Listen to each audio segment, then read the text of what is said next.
Minasan, konnichiwa. So, before po napag-aralan na natin yung different conjugation of verb. So, natapos natin yung mas, K, and also the te form and night form. So, today po, tutuloy po natin. So, ang pag-aaralan naman po natin is the Jishoke. When you say Jishoke, so this is dictionary form. Okay po? So, ano-ano po ba, again, ang ginagamitan ng dictionary form? For example, again, if you see the sentence, at the end of the sentence, yung mga koto ga dekimasu, example, no? And then koto desu, maini, and also the to. Okay? So, remember, ang ginagawa sa verb, dictionary form po yan. So, ito naman sa dictionary form natin, yung sa hiragana vowels, so a, i, u, yung i, make it u-line, so that's why make it dictionary form.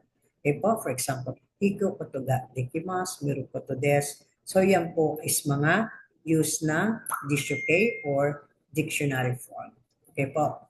The next is the take. What is the take? Ito po yung ta form, which is tanggalin po siya sa te form, yung teke. Okay? So ano rin po ang ginagamitan ng sentence? Koto ga arimasu. Okay? When you say koto ga arimasu, so that is you have an experience of meet something or meet, no? So, koto ga arimasu. And then the use of tari-tari, so in the verb te form, meron tayong verb te form. Dito naman po is sa verb tari-tari, ginamit mo yung verb kahit hindi po sunod-sunod. Okay, at the end of the sentence, there is shimas or shimasta, present or past, and you make it ta form or tari-tari. Okay? Dugtong nyo lang po yung riri and ta form po.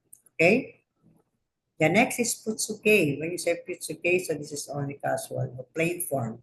Okay? So futsuke, plain form, to umoimasu. Okay po? To umoimasu, I think of. And then, again, futsuke pa rin po, to iimasu, said, sinasabi.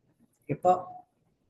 And then the doshi, so when you say doshi, the verb, futsuke, so if it is verb, adjective, ikiyoshi, nakayoshi, is na adjective, and then the meisi is noun. So, pag verb po, tsaka ikiyoshi ang ginagamit, futsuke po. Ibig sabihin po, plain form lang, followed by desho. Kaya pag nakita niyo desho, so lahat po naka-futsuke. So, nakiyoshi futsuke, and meshi is futsuke or noun.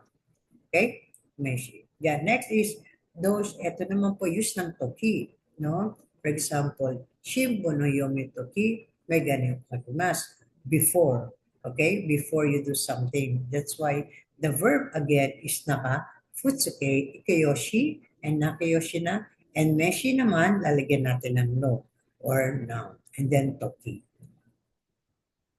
Okay po?